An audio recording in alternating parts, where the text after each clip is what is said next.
नमस्कार भाइयों एवं बहनों, शुक्ला अकेडमी के ऑनलाइन प्लेटफॉर्म पर आप सभी का हार्दिक स्वागत और अभिनंदन है। जैसा कि आप देख रहे हैं, इसके पहले हम शब्द भेद पढ़ रहे हैं। ठीक है, 2-3 वीडियो में पिछली क्लास में हम देख चुके हैं कि शब्द क्या है। ठीक है, फिर भी एक नजर हम इस पे देखेंगे कि एक ही दृष्टि में आप देख सकते हैं कि शब्द भेद कितने होते हैं। थोड़ा सा पिछली हम क्लास देखेंगे हल्का सा, उसके बाद आगे बढ़ेंगे। ठीक है, तो शब्द के कितने भेद होते हैं? सार्थक और निरर्थक।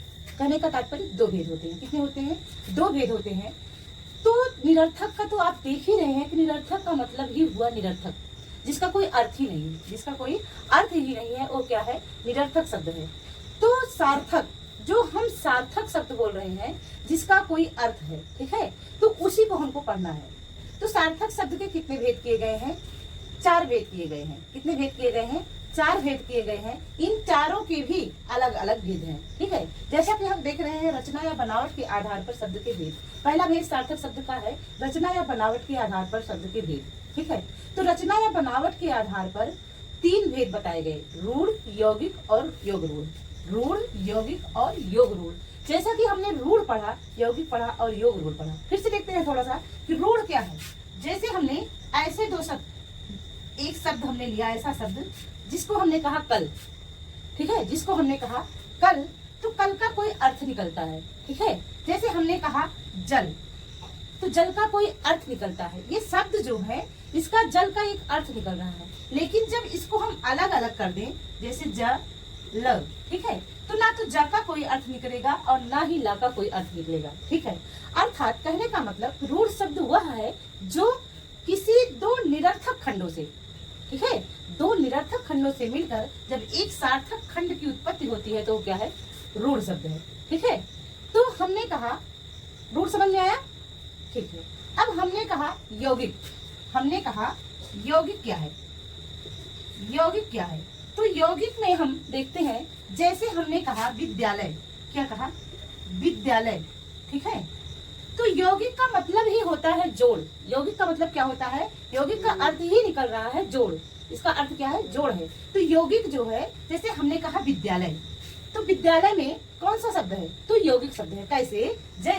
जैसे कि हमने कहा विद्या, विद्याधन आलय, विद्याधन आलय, तो बन रहा है विद्यालय। क्या बन रहा है? विद्यालय। कहने का तात्पर्य यौगिक शब्द वो है जो 2 सार्थक शब्दों को जोड़कर एक सार्थक शब्द बनते हैं, तो क्या है? यौगिक है। कहने का तात्पर्य इनके खंड करने पर भी ये सार्थक ही रहेंगे, ये निरर्थक नहीं रहेंगे। कहने का तात्पर्य कि 2 सार्थक खंडों को मिला करके जब एक सार्थक खंड शब्द का निर्माण होता है, क्या? विद्यालय। क्या है? विद्यालय। तो 2 सार्थक शब्द जब मिलकर के एक सार्थक शब्द का निर्माण करें तो क्या हो जाएगा? यौगिक हो जाएगा। ठीक, बात समझ में आ रही है ना? चलिए अब हम समझते हैं थोड़ा सा योग रूढ़ क्या है। योग रूढ़ बच्चों ये है, ठीक है, योग रूढ़ वो है, क्या है? जैसे हमने कहा लंबोदर, हमने कहा लंबोदर। क्या कहा? लंबोदर। तो लंबोदर कहने से हमें ये बोध हो रहा है कि लंबा है उदर जिसका। ठीक है, तो लंबा है उदर जिसका, किसका लंबा उदर है? किसे हम कहते हैं कि लंबे उदर वाले हैं। लंबोदर किसका नाम है? तो गजानन का है, गणेश भगवान का है। किसका है? गणेश भगवान का है। तो गणेश भगवान को क्या कहते हैं? लंबोदर कहते हैं। जब योग रूढ़ वो शब्द होता है कि जैसे ना तो वो रूढ़ होगा, ना तो वो यौगिक होगा, बल्कि वो किसी विशेष पद की तरफ, जब किसी विशेष चीज की तरफ इशारा करेगा, तीसरी तरफ, ठीक है, तो वो क्या हो जाएगा? योग रूढ़ हो जाएगा। सबसे बेहतर तरीका है याद करने का योग रूढ़ को कि जब भी हम बहुब्रीहि समास के शब्दों को देखें तब तुरंत हमको ये पता चल जाए कि ये क्या है? योग रूढ़ है। ठीक है, जैसे हमने कहा लंबोदर, हमने कहा गजानन, ठीक है, हमने कहा गजानन, हमने कहा त्रिपुरारी, हमने कहा त्रिपुरारी। ठीक है, तो इससे सबसे हमें क्या बोध होता है? किसी तीसरे पद की तरफ हम इशारा कर रहे हैं तो यहाँ पर योग रूढ़ हो जाएगा। ठीक है, ये इतनी बात समझ में आई? ठीक, चलिए अब इसके आगे हम फिर देखेंगे।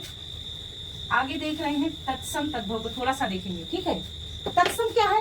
तत्सम शब्द वो है, तत्सम, जैसा कि हम पहले देख चुके हैं, तत्सम तद्भव देशज विदेशज सब देख चुके हैं। ठीक है, लेकिन थोड़ा सा हम देखेंगे। तो तत्सम क्या है? जो डायरेक्ट संस्कृत से निकल करके हिंदी में शब्द प्रयोग किए जाते हैं, वो क्या है? तत्सम है। ठीक है, जैसे संस्कृत ही देख लीजिए, संस्कृत, जब हम संस्कृत शब्द लिखते हैं तो ऐसे ही तो लिखेंगे, तत्सम शुद्ध लिखेंगे तो ऐसे ही तो लिखा जाएगा। कहने का मतलब संस्कृत का मतलब हुआ कि शुद्ध, तत्सम का मतलब हुआ कि शुद्ध। जब हम शुद्ध शब्दों का उच्चारण करते हैं या उन्हें लिखते हैं या डायरेक्ट संस्कृत से जो शब्द यहाँ पर ले लिए गए हैं वो क्या है, वो तत्सम है, ठीक है। और तद्भव क्या है, तद्भव है जैसे हमने कहा अश्रु, ठीक है, जैसे हमने कहा अश्रु, ठीक है, तो अश्रु क्या हो गया, ये हमारा तत्सम हो जाएगा, तत्सम हो जाएगा। लेकिन इसी को जब अश्रु को जब अक्सर हम बोलचाल की भाषा में जिस शब्द का प्रयोग करते हैं वो क्या होता है, वो होता है तद्भव। अब अश्रु का तद्भव क्या हो जाएगा, आंसू हो जाएगा, ठीक है। आंसू ऐसे तो बोलते हैं हम कि इनके आंखों से आंसू निकल रहे हैं, ठीक है। तो आंसू शब्द जब हम सरल भाषा का प्रयोग करेंगे, जो हम प्रयोग करते हैं ऐसी भाषा का प्रयोग करेंगे तो वो क्या हो जाएगा, तद्भव हो जाएगा, ठीक है। कहने का मतलब हिंदी भाषा का जब हम प्रयोग करेंगे तो क्या हो जाएगा, तद्भव हो जाएगा, ठीक है। इसी प्रकार से देशज शब्द होते हैं, देशज शब्द होते हैं, तो जो देशज शब्द होते हैं वो कहीं इसका जो है मतलब उच्चारण नहीं किया गया है कि यहाँ पर ये देशज शब्द, जैसे हर जगह की अलग अलग बोली है, ठीक है, हर जगह की अलग अलग बोली है तो हम उसे क्या कहेंगे, देशज कहेंगे। विदेशज क्या है, कहने का मतलब जैसे बिहार में है तो वहां पे भोजपुरी बोली जाती है, ठीक है, तो वहां पे भोजपुरी में कुछ शब्दों का प्रयोग करते हैं। अपने यहाँ प्रतापगढ़ में अवधी बोली जाती है, तो हम कुछ ऐसे शब्द होते हैं जो कि फेमस होते हैं, उन्हें हम प्रयोग करते हैं, तो क्या हो जाएंगे, वो देशज हो जाएंगे, ठीक है। ये कहीं से आते नहीं है बल्कि ये खुद ही उत्पन्न हो जाते हैं, हम जो प्रयोग में लाते हैं वो क्या है, देशज है, ठीक है। तो विदेशज क्या है, जो विदेशी भाषाएं हैं, ठीक है, जो विदेशी भाषाएं हैं, बाहर देश से आई हुई भाषाएं हैं, वो क्या है, विदेशज हैं। वर्ण संकर, वर्ण संकर क्या हो जाएगा, तो वर्ण संकर जैसा कि हमने कल बताया था कि वर्ण संकर जो है दो भाषाओं के मेल से जब बनते हैं तो क्या बनते हैं, वर्ण संकर बनते हैं। इन वर्ण संकर को उत्पत्ति के आधार पर सिर्फ पृथ्वीनाथ पांडे ने इसके 5 भेद माने हैं, बाकी वासुदेव नंदन ने इसके 4 ही भेद माने हैं। कितने माने हैं, 4 भेद माने हैं। लेकिन ये वर्ण संकर शब्द जो होते हैं वो अक्सर परीक्षाओं में पूछे जाते हैं। जैसे हमने देखा कि टिकट घर, क्या देखा, टिकट घर देखा, ठीक है। तो टिकट क्या है, टिकट एक अंग्रेजी भाषा का शब्द है, घर एक हिंदी भाषा का शब्द है। तो इसलिए इन दोनों भाषाओं के शब्दों का जब मेल हो रहा है, टिकट घर बन रहा है, तो वही हो जाएगा वर्ण संकर। क्या हो जाएगा, वर्ण संकर हो जाएगा। अब इसमें विदेशज में कई प्रकार के हर देश की भाषाएं आ जाएगी, जैसे तुर्की हो गई, अरबी हो गई, फारसी हो गई, ठीक है, जैसे पिछले वीडियो में हम आपको बता चुके हैं। अब आज हम पढ़ेंगे वाचक, लाक्षणिक और व्यंजक। शब्द शक्ति के आधार पर पढ़ेंगे कि क्या है वाचक, लाक्षणिक और व्यंजक, ठीक है। तो वाचक क्या, देखो इसको बहुत हम थोड़ा सा समझेंगे, उसके बाद जब काव्य शास्त्र की क्लास शुरू होगी तो उसमें हम इसको पूरा डिटेल से समझेंगे, ठीक है। लेकिन अभी हल्का सा समझाएंगे, उसके बाद आज हम पढ़ेंगे विकार के आधार पर विकारी और अविकारी। तो हम विकारी को पढ़ेंगे, विकारी में आज संज्ञा को पढ़ेंगे। चलिए पहले शब्द शक्ति के आधार पर थोड़ा सा देख लेते हैं कि वाचक क्या है। वाचक, वाचक को क्या कहते हैं, वाचक का एक नाम और है, आप लोग कमेंट करके बताइए, गजब देखिएगा वीडियो। तो वाचक का मतलब होता है अभिधा। क्या होता है, अभिधा। अभिधा अच्छा क्या है, पहले हम शब्द शक्ति का देख लेते हैं कि शब्द शक्ति क्या है, ठीक है। शब्द शक्ति क्या है, शब्द शक्ति क्या है, थोड़ा सा हम इसको देखेंगे कि शब्द शक्ति क्या है, ठीक है। तो प्रत्येक शब्द से जो अर्थ निकलता है, प्रत्येक शब्द से जो अर्थ निकलता है वो क्या है, वह अर्थ बोध कराने वाली शक्ति जो है वही शब्द शक्ति है, ठीक है। जैसे हमने बोला कि गांव, हमने बोला नल, हमने बोला घर, तो ये सब, इन शब्दों को बोलने से हमें कुछ अर्थ बोध निकल रहा है, कुछ अर्थ निकल रहा है, कुछ हमको समझ में आ रहा है कि घर का मतलब घर होता है, ठीक है, जहाँ पे हम रहते हैं। शहर का मतलब होता है जहाँ हमारे गांव का कुछ अर्थ जो ग्रहण हो रहा है, जिस अर्थ को हम प्राप्त कर रहे हैं वो क्या है, शब्द शक्ति है। चलिए अब इन शब्द शक्तियों के 3 भेद दिए गए हैं, वाचक, लाक्षणिक और व्यंजक। सॉरी, चलिए अब हम वाचक देखेंगे थोड़ा सा, ठीक है। वाचक क्या है? वाचक ही अभिधा है। अभिधा क्या है? वाचक है। कहने का मतलब जिस शब्द को जैसे हम बोलेंगे, हमने कहा कि जिन शब्दों का अर्थ सरलता से समझ में आ जाए, जिन शब्दों का अर्थ सरलता से समझ में आ जाए वो क्या है? अभिधा है। जैसे हमने कहा गाय, हमने कहा गाय, तो जब हम गाय शब्द बोल रहे हैं, जब हम गाय शब्द बोल रहे हैं तो इस गाय शब्द को बोलते ही हमारे दिमाग में तुरंत ये बात आ रही है कि गाय एक जो है पालतू पशु है, ठीक है, जो गांव में लगभग घरों में होती है, ठीक है। तो तुरंत गाय का अर्थ हमें समझ में आ रहा है कि क्या है? गाय है, ठीक है। तो जैसे हमने कहा घर, हमने कहा घर, तो घर का तुरंत अर्थ हमको समझ में आ रहा है कि वही घर जहाँ पे हम निवास करते हैं या रहते हैं, ठीक है। तो कहने का मतलब जैसे ही शब्द लिखा जाए, शब्द बोला जाए, वैसे ही उस शब्द का अर्थ हमारे दिमाग में तुरंत आ जाए, अर्थ हमको तुरंत समझ में आ जाए, तो वो क्या है? अभिधा है। अभिधा यानी वाचक शब्द शक्ति है, ठीक है। समझ में आया कुछ? ठीक है, मैंने कहा कि हल्का समझ समझेंगे। अब इसके बाद दूसरा आता है लाक्षणिक। दूसरा क्या आता है? लाक्षणिक या लक्षणा, ठीक है। क्या? लक्षणा या लाक्षणिक, ठीक है। लक्षणा या जैसा कि हमने कहा कि किसी दूसरे प्रयोजन के आधार पर अर्थ निकले, तब वो क्या हो जाएगा? वो लक्षणा या लाक्षणिक हो जाएगा, ठीक है। कैसे हो जाएगा? जैसे हमने कहा कि वह, जैसे मैंने किसी मूर्ख व्यक्ति को हमने कहा कि वह गधा है, वह गधा है। मैंने किसी मूर्ख व्यक्ति को कहा कि वह गधा है, ठीक है। तो गधे का मतलब सीधा अगर अर्थ लिया जाए तो गधा एक पशु है, ठीक है। तो गधा एक पशु है, लेकिन मनुष्य तो पशु हो नहीं सकता है, ठीक है, क्योंकि हम मनुष्य को कह रहे हैं कि वो गधा है। तो वो गधा शब्द जो है, वो गधा कह तो रहे हैं उस व्यक्ति को, लेकिन उसकी मूर्खता की वजह से उसे गधा कह रहे हैं, ठीक है। इसका दूसरा अर्थ निकल के आ रहा है कि मूर्ख। क्या आ रहा है?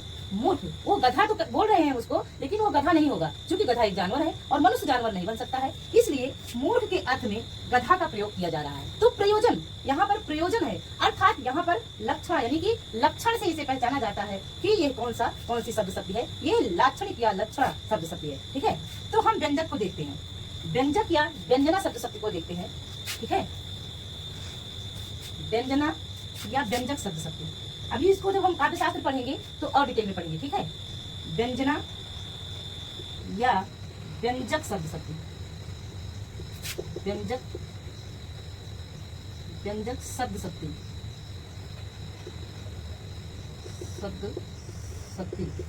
ठीक है। व्यंजना या व्यंजक शब्द शक्ति। तो व्यंजना शब्द का अर्थ ही होता है, जैसा कि हम देख पा रहे हैं, कि विशेष रूप से खोलना। क्या है? विशेष रूप से खोलना। क्या है? विशेष रूप से खोलना, ठीक है। अर्थात यहाँ पर भी जैसे हमने कहा, कोई एक उदाहरण लेते हैं कि रात कितनी अंधेरी है। हमने कहा रात कितनी अंधेरी है, कितनी अंधेरी है, रात कितनी अंधेरी है। तो ये रात कितनी अंधेरी है का मतलब हुआ, कोई चोर, जैसे कोई चोर है, एक चोर है, वो अपने साथी से कह रहा है कि रात कितनी अंधेरी है। तो रात कितनी अंधेरी है से उसका तात्पर्य रात अंधेरे से नहीं है, उसका मतलब है कि चोरी करने का बहुत सही समय है, क्योंकि रात जो है अंधेरी है। तो घने अंधेरे में चोरों का चोरी करना जो है वो क्या है? वो व्यंजना शब्द शक्ति को दर्शा रहा है, ठीक है। तो वो डायरेक्ट नहीं कह रहा है कि चलिए चोरी करते हैं, बल्कि वो कह रहा है कि रात कितनी अंधेरी है। तो ये विशेष रूप से अर्थ दे रहा है कि इस रात के अंधेरे में चलिए हम चोरी करते हैं, चोरी करने का बहुत अच्छा समय है।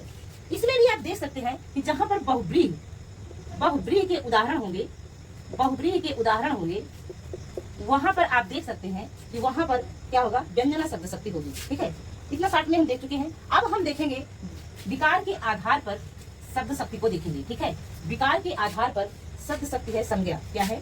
संज्ञा है। संज्ञा को थोड़ा सा आइए पहले समझते हैं। संज्ञा क्या है? जैसा कि हम सब लोग जानते हैं कि संज्ञा एक नाम है। क्या है? नाम है। तो इस संसार में चाहे वो कोई व्यक्ति हो, चाहे वो कोई वस्तु हो, चाहे वो कोई स्थान हो, सबका एक न एक नाम है, चाहे वो कोई पशु ही क्यों न हो, ठीक है। तो सबका एक नाम है, ठीक है, एक जाति है, एक नाम है। तो संज्ञा क्या है? संज्ञा एक नाम है। जैसे हमने कहा राम, जैसे हमने कहा श्याम, जैसे हमने कहा गीता, ठीक है। तो ये सब क्या है? नाम है। जैसे हमने कहा पुस्तक, जैसे हमने कहा किताब, तो क्या है? नाम है, ठीक है। तो किसी भी व्यक्ति, वस्तु, ये तो स्थान के नाम को संज्ञा कहते हैं। तो इसकी परिभाषा हो गई, लिखने वाली बात हो गई, लेकिन समझने वाली बात बस इतना है कि संज्ञा क्या है? एक नाम है। क्या है, नाम है। तो इस नाम के आधार पर किसी भी व्यक्ति का नाम हो, किसी भी वस्तु का नाम हो, जब जो भी दिया बताया जाता है कि ये संज्ञा क्या है, नाम है। ठीक है, तो आइए हम संज्ञा को थोड़ा और डिटेल में समझते हैं। ठीक है,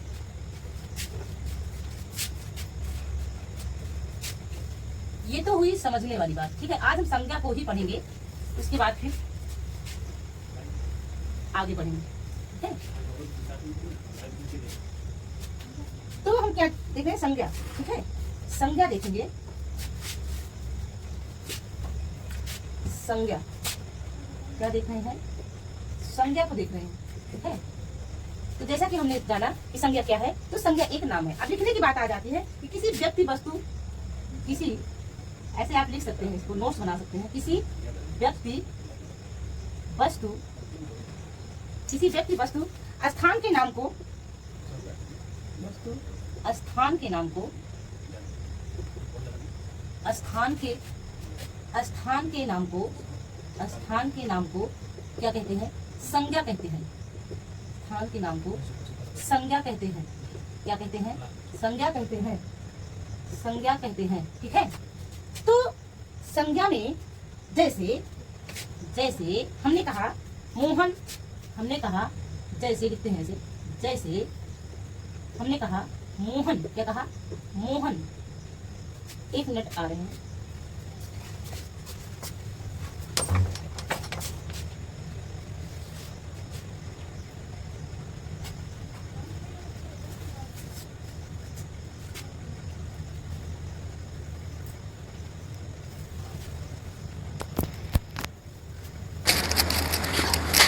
हमने कहा मोहन, हमने कहा कानपुर, हमने कहा कानपुर, हमने कहा सुंदरता, हमने कहा सुंदरता। ये सब क्या है, ये सब संज्ञा है। ठीक है, हमने कहा मोहन, तो मोहन किसी व्यक्ति का नाम है। कानपुर कहा तो किसी स्थान का नाम है। सुंदरता कहा तो किसी के रूप का नाम है। ठीक है, कोई रूपवान है तो हम यही तो कहते हैं सुंदर है। तो ये क्या हो गया, ये हो गई संज्ञा। अब संज्ञा के कितने भेद हैं हम देख सकते हैं। संज्ञा के देखो, जो पेपर में पूछे जाते हैं बस वही हमको पढ़ना है। संज्ञा के भेद कितने हैं, तो संज्ञा के भेद कितने हैं, संज्ञा के भेद 5 माने गए हैं हिंदी में। ठीक है, 5 हैं। कितने हैं, 5 माने गए हैं हिंदी में। लेकिन कहीं कहीं पर पंडित गुरु प्रसाद ने इसे जो है 5 भेदों को 3 में ही समेट दिया है। ठीक है, लेकिन अभी फिलहाल हम 5 को समझेंगे। ठीक है, व्यक्तिवाचक नंबर 1 है, व्यक्तिवाचक, व्यक्तिवाचक। और दूसरा है जातिवाचक, दूसरा है जातिवाचक। और तीसरा क्या है, तीसरा है समूहवाचक, तीसरा है समूहवाचक, समूहवाचक। और जातिवाचक, भाववाचक, तीसरा है भाववाचक। भाव, जब हम कहते हैं सुंदरता तो क्या हो जाएगी, वो भाववाचक संज्ञा हो जाएगी। क्या हो जाएगी, भाववाचक संज्ञा हो जाएगी। फिर समूहवाचक है, फिर समूहवाचक है। फिर उसके बाद आती है द्रव्यवाचक, द्रव्यवाचक। ठीक है, अब संज्ञा के भेद कितने हैं, व्यक्तिवाचक, जातिवाचक, भाववाचक, समूहवाचक और द्रव्यवाचक। ठीक है, आज के लिए इतना ही। बाकी फिर कल हम एक एक भेदों को देखेंगे। ठीक है, कोई कहता है 3 भेद हैं हिंदी में, कोई कहता है 5 भेद हैं। ये सारी चीज़ें हम कल देखेंगे। ठीक है, धन्यवाद।